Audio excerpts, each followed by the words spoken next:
আসসালামু আলাইকুম ওয়া রাহমাতুল্লাহ। আস্তাগফিরুল্লাহ।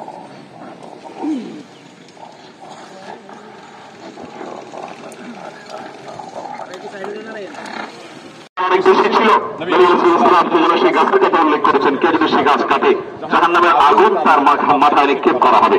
আপনারাও জানেন নবী সাল্লাল্লাহু আলাইহি সাল্লাম বৃক্ষরোপণের ব্যাপারে এত বেশি গুরুত্ব আরোপ করেছেন যে কারোর হাতে যদি কোনো গাছের চারা থাকে আর এদিকে ইসরাফিল যদি সিংহে ফুৎকার দেয়, অর্থাৎ মহাপ্রলয় হয়ে এই গোটা সৃষ্টি জগৎ ধ্বংস হয়ে যাবে, এরকম পরিস্থিতি কেউ দেখতে পায়, তারপরে যে তার হাতে কোনো গাছের চারা থাকে সেই জন্য সেই চারা লাগিয়ে দেয়, সেই জন্য সেটা রোপণ করে দেয় এবং এর মাধ্যমে সে আল্লাহর কাছে সওয়াব পাবে। আপনারাও জানেন যেমন নবী সাল্লাল্লাহু আলাইহি সাল্লাম বলেছেন যে তোমাদের কাছে তোমাদের কেউ যদি কোনো গাছ রোপণ করে, কোনো চারা রোপণ করে, সেই চারা থেকে যদি কোনো মানুষ তো রোপেই, এমনকি কোনো পশু পাখি প্রাণী কেয়া পোকামাকড় তারাও যদি সেখান থেকে সে পাতা পল্লব থেকে খায়, তার ফল ফসল থেকে খায়, ছায়া গ্রহণ করে, তাহলে তারা প্রত্যেকে যত মানুষ যত প্রাণী খেলো পান করলো অথবা ছায়া গ্রহণ করলো, যা উপকার গ্রহণ করলো, আজকাল আমরা জানি অক্সিজেন গ্রহণ করছে, যত প্রাণী সেখান থেকে উপকৃত হবে, এদের সবাইকে উপকার পাওয়ার উপকার পৌঁছানোর সওয়াব ওই বৃক্ষরোপণকারী ব্যক্তি পাবে।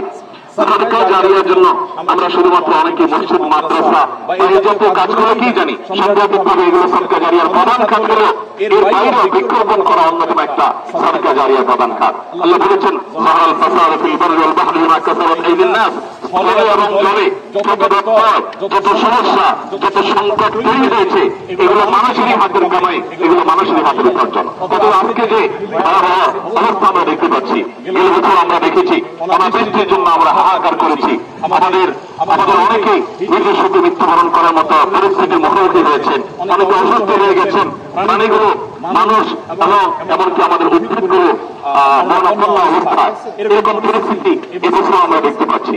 অর্থাৎ যতদিন অতিবাহিত হচ্ছে যেন আমাদের গরমের তীব্রতা, আমাদের অনাবৃষ্টির পরিমাণ বেড়েই চলেছে এবং ভয়ঙ্কর থেকে ভয়ঙ্কর করে একটা পরিস্থিতি তৈরি হয়েছে। এই পরিস্থিতিতে আমাদের এর কোন বিকল্প পথ আমি দেখি না। আমরা প্রত্যেকে যার যার জায়গা থেকে আমরা নানা অপরাধে জড়িয়ে আছি, আমরা অন্যায় অনাচার দিয়ে আমরা পুরো সমাজ থেকে আমরা ধ্বংস করে ফেলছি। প্রত্যেকে যার যার হাতের কামাই, প্রত্যেকে যার যার অন্যায় এবং অবিচার যে কাজ করেছে সেগুলো থেকে তওবা ইস্তিগফার করতে হবে এবং আমাদের হাতের কামাইয়ের ফসল যে আজকে তীব্র গরম দেখতে পাচ্ছি, আমরা সেই তীব্র গরম থেকে আল্লাহর কাছে পানা চাইব।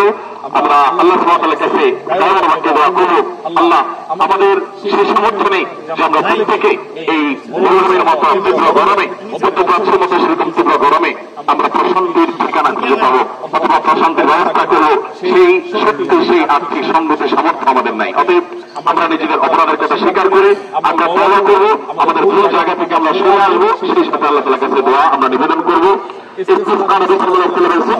তারা বৃষ্টির সময় তিনি লোকদেরকে নিয়ে মাঠে বেরিয়ে পড়তেন, আমরা শুধুমাত্র সুন্নাহকে অনুসরণ করেছি। বৃষ্টি আল্লাহ রাব্বুল আলামিন আমাদেরকে দান করবেন, সেই জন্য আমরা আল্লাহ তাআলার কাছে দোয়া করবো।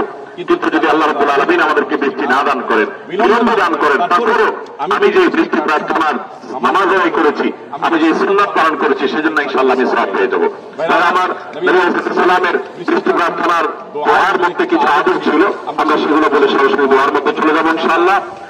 সেই সাথে আমরা আবার বলছি, আমরা একটু দেরিতে ঘোষণা দিয়েছি, আমরা চেয়েছি প্রত্যেক এলাকার মানুষরা যার যার মতো করে ইস্তিসকার নামাজ আদায় করুক, অনেক দূর দূরান্ত থেকে এই তীব্র গরমের মধ্যে মানুষ এসে ভিড় না করাক।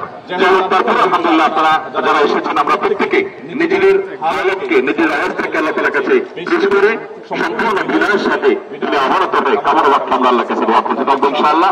দোয়ার আদব হলো আল্লাহ রাব্বুল আলামিনের কাছে নবী সাল্লাল্লাহু আলাইহি ওয়াসাল্লাম যে ভাষা দোয়া করেছেন সেই ভাষা